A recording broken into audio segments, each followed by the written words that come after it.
Breaking, War on Sigma, live special report. Date, immediate bulletin. Location, Sigma region and bordering territories.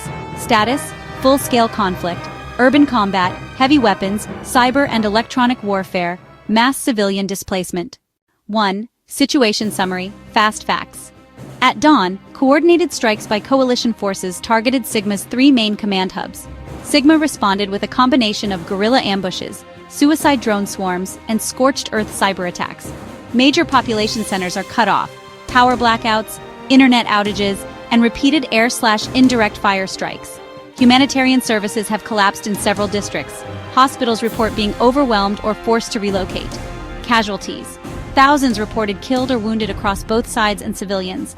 Exact numbers remain disputed amid communications blackouts. Refugees, tens to hundreds of thousands fleeing into neighboring regions, crowded, under-resourced reception points. 2. How this war began, condensed timeline, Phase 0. Political rupture. Months of escalating political suppression and targeted killings created an underground resistance network under the banner Sigma. Phase 1. Sabotage and cyber. Saboteurs hit critical infrastructure, power substations, logistics nodes. Parallel cyber operations disabled banking and transit systems in contested cities. Phase 2. Kinetic escalation.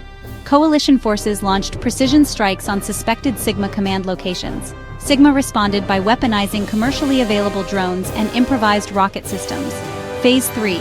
Urban grinding. After initial strikes, fighting moved into dense urban neighborhoods. Coalition attempts to seal areas created blockade-induced shortages. Sigma cells melted into the civilian population, widening the humanitarian crisis. 3. Order of battle and key assets, realistic near-future set. Coalition forces, combined arms brigades with mechanized infantry, armored support, and rotary wing gunships for close air support. Long-range precision fires, cruise missiles and guided artillery to neutralize hardened command nodes. Electronic warfare, EW packages, mobile EW trucks and airborne jammers to disrupt Sigma communications and GPS.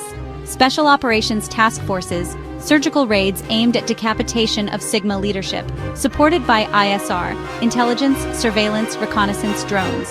Sigma forces, decentralized cells, small, highly mobile units blending militia tactics with professional, irregular warfare.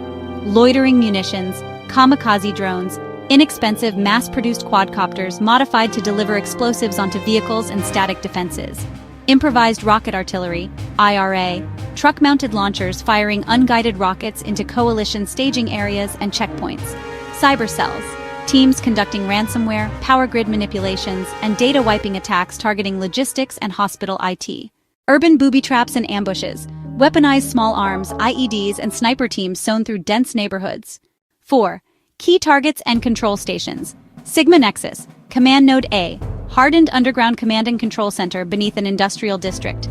Focus of heavy precision strikes and subterranean clearance operations. Atlas Station, Communications Relay, a former telecom tower repurposed by Sigma as an EW hub. Loss would degrade their ability to synchronize drone swarms. Garrison hubs, peripheral strongholds, warehouses, stadiums, used to stage logistics and detain civilians, many now contested.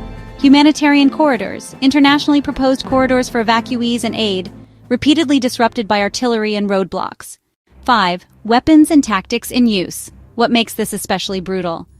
Drone swarms used for area denial and targeted killings. Mass, inexpensive drones overwhelm air defenses and strike soft civilian targets when precision weapons are unavailable. Cyber-enabled collapse of services. Hospitals lose power, ambulances can't coordinate, and water treatment plants shut down, indirectly increasing mortality without direct battlefield bloodshed. Siege and blockade tactics, cutting off food, fuel, and medicine to compel surrender. Starvation and lack of medical care escalate civilian deaths. Indistinguishable battlefield lines. Sigma cells operate within apartment blocks, markets, and mosques, making surgical strikes extremely risky and increasing civilian harm. Retributive raids and reprisals. Captured neighborhoods see summary detentions, disappearances. Revenge attacks fuel cycles of violence. 6. Human cost. Stories from the ground. We treated 8 children in 1 hour. There's no morphine left. We're using pain meds meant for adults. We saw pregnant women carried in on blankets. The generator failed twice. We left with 2 small bags. My wife is missing. I don't know if she's sheltering in a basement or gone. The baby keeps coughing.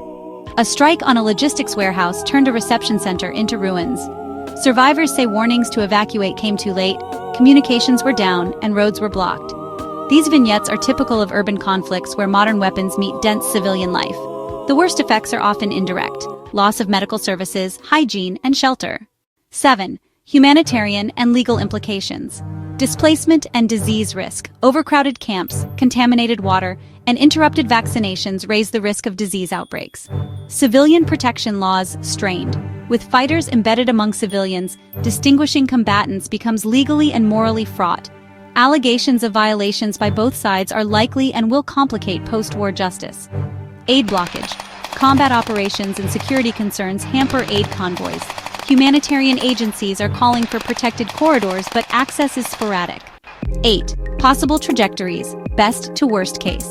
Best case, rapid negotiated ceasefire, safe corridors established, emergency aid flows, and an international monitoring force begins stabilization and accountability processes. Probable case, prolonged low to medium intensity conflict, periodic offensives, entrenched front lines inside cities, steady civilian toll, slow trickle of aid. Worst case, full urban collapse in multiple cities, epidemic outbreaks, ethnic sectarian reprisals, prolonged insurgency with foreign fighters, and regional spillover. 9. What makes this war uniquely tragic? The combination of high-tech weapons, drones, cyber attacks, precision fires, with low-cost, indiscriminate delivery systems has turned whole neighborhoods into killing zones. Civilian infrastructure, power, water, hospitals, is weaponized by effects of the fighting, producing deaths and suffering by deprivation rather than direct strike. Families are torn apart in the spaces between military objectives: morning raids, a missed evacuation bus, a hospital that can no longer operate. 10. Immediate needs and what could help. Ceasefire negotiated under neutral monitoring to open humanitarian corridors. Rapid medical deployment, field hospitals, trauma teams, surgical supplies, and reliable fuel for generators. Safe passage for civilians and international observers to document abuses and facilitate aid. Cybersecurity support for hospitals and relief coordination to restore basic services. I walked a street where a market had been. Stalls were still smoking, toys lay scattered, an old woman sifted through rubble for a blanket. Neither side here looks like winners, only survivors of a city learning the price of being strategic ground. People are not statistics. When the fighting pauses, you see the faces that books will later number. That's the real sorrow of this war.